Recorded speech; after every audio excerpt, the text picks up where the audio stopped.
प्रिय लंबे अनुभवों से अपनी जिंदगी को समाज के लिए जोड़े रखे।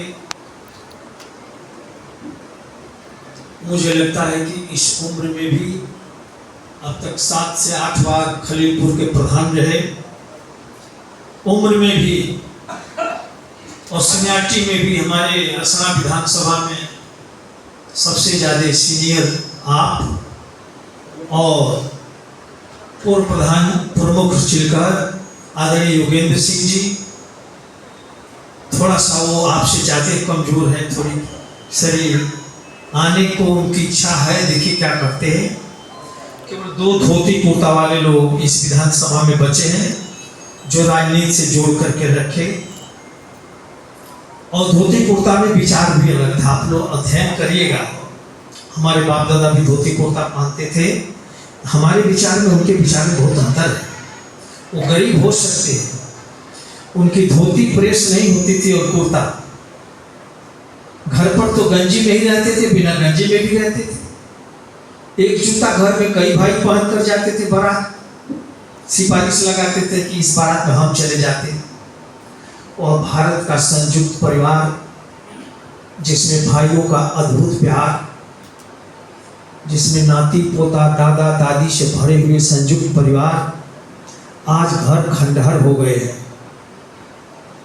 आज एक कमरे में पति पत्नी, जिसने बड़ा दिल किया, बगल के कमरे में बच्चे, 2 कमरे में पूरी जिंदगी सिमट कर रह गई है। ऐसे माहौल में हमें समाज की उन चीजों की तरफ भी ध्यान देना होगा।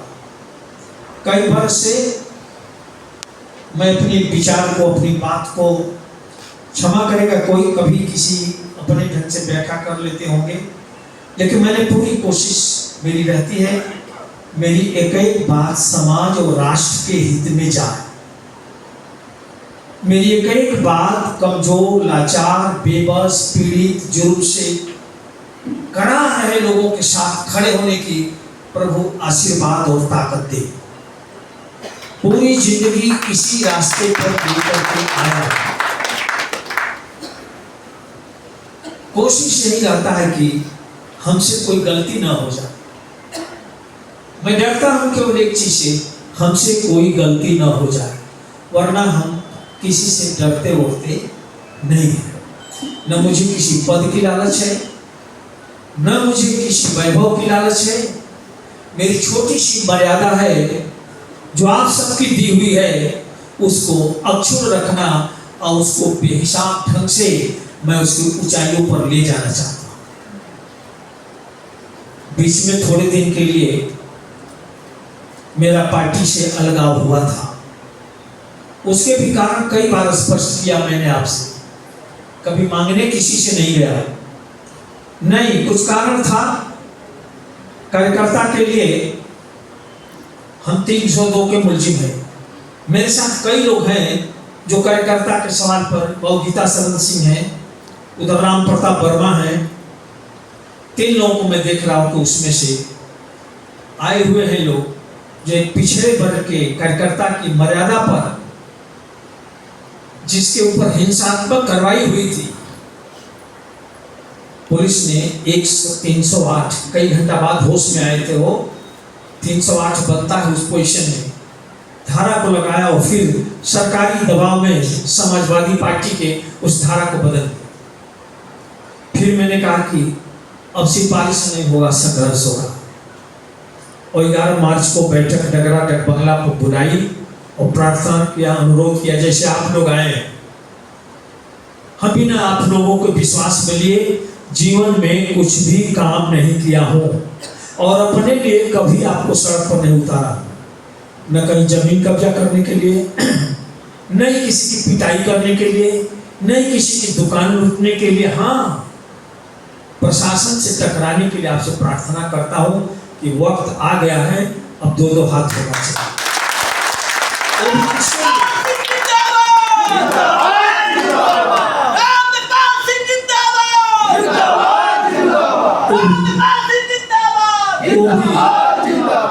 जनता के लिए, कार्यकर्ताओं के लिए और उन लाचार लोगों के लिए, अपने लिए कभी ये नौबत आज तक नहीं आया। दोस्तों, जो है सम्मान के साथ बैठ जाए, इसी पर बैठ जाइए, इधर सोफा है, इसी पर बैठिए।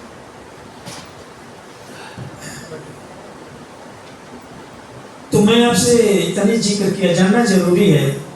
कुछ मित्रों के मन में, जो हमारे पास घर पर अनेकों मीटिंग हुई थी, बहुत शासक था, आप जानते हैं, यहाँ बहुजन समाज पार्टी के विधायक हैं और कत्ल के मुलजिम हम लोग कार्यकर्ता के लिए है। आज माननीय अखिलेश जी जरूर पीडीए कहते हैं ना, कहते हैं पीडीए की लड़ाई मैं लड़ा हूं जिंदगी में, इस राज्य में कोई नहीं लड़ा है। जब से होश संभाला हूं मैं उदाहरण बता सकता हूं, यही नहीं बाकी जगह भी जानता हूं।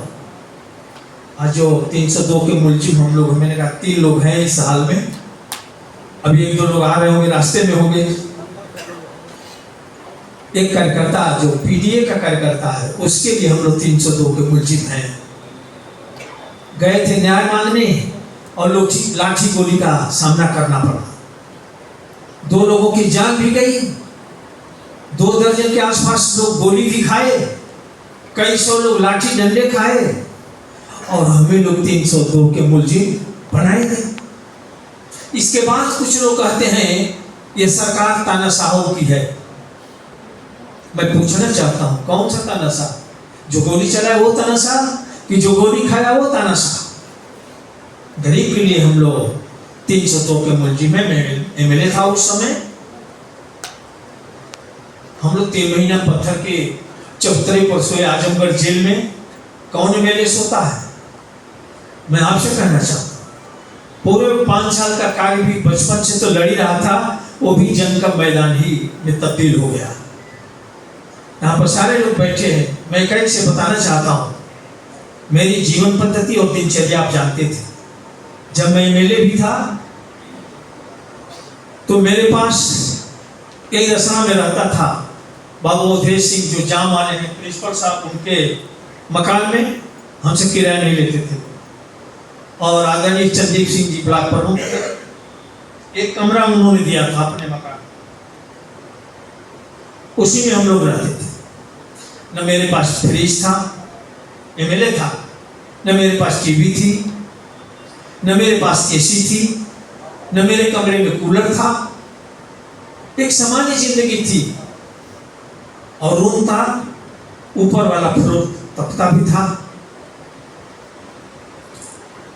लेकिन मैंने सुना था कि देश के लिए कोई भी कुर्बानी दी जा सकती है। उस उच्च कोट के आदर्श का पालन करते हुए आया। जो मैं आपसे कह रहा था कि बहुत सारे मुकदमे थे, लेकिन एक जो मुकदमा था 302 का, वो गंभीर मुकदमा है आज भी हम लोगों के ऊपर। अगर कोर्ट हड़ताल न होती, करीब 20 दिन 25 दिन से न्यायालय हड़ताल पर है, शायद अब तक फैसला आ गया रहता। 73 गवाह गुजरे हैं उसमें, जिसमें एडिशनल कमिश्नर से लेकर के डीआईजी से लेकर सबकी गवाही हुई है। किसके लिए? एक कार्यकर्ता के लिए, एक कार्यकर्ता की मर्यादा पर। मैं तो 2.5-3 महीने जेल था। अब सब लोग ईटा पत्थर भी चलाते थे, जिस रिमांड पर हम लोग आते थे। वो मुकदमा आज भी हम लोग ट्रायल पर है। और हमारे ही सरकार बहुजन समाज पार्टी के एमएलए का गमन का मुकदमा वापस कर ली। मैं जिक्र नहीं करता, वक्त नहीं है, लेकिन आपको जानना चाहिए, जो हमारे मित्र हैं, साथी हैं।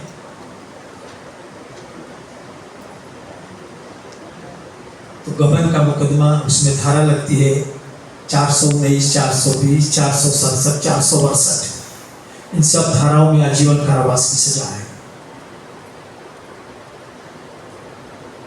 कुर्की था, वारंट था, सीबीसीआई द्वारा चार्जशीट लगाई हुई थी और हमारी सरकार ने वापस ले ली। मैं जानना चाहता हूं, हमारे भी 280 कार्यकर्ता गए थे, इसमें काफी लोग थे। स्वास्थ्य मंत्री से बलिया की स्वास्थ्य की व्यवस्था ठीक कराने के लिए, तो सब लोगों ने मिला पार्टी कार्यालय में प्रदेश अध्यक्ष को सत्यन देव जी थे उनको पत्र दिया कि राजनीतिक मुकदमा है, वापस होना चाहिए। हो जाएगा हो जाएगा हो जाएगा, क्योंकि सरकार ने घोषणा भी किया था कि राजनीतिक मुकदमे वापस होंगे।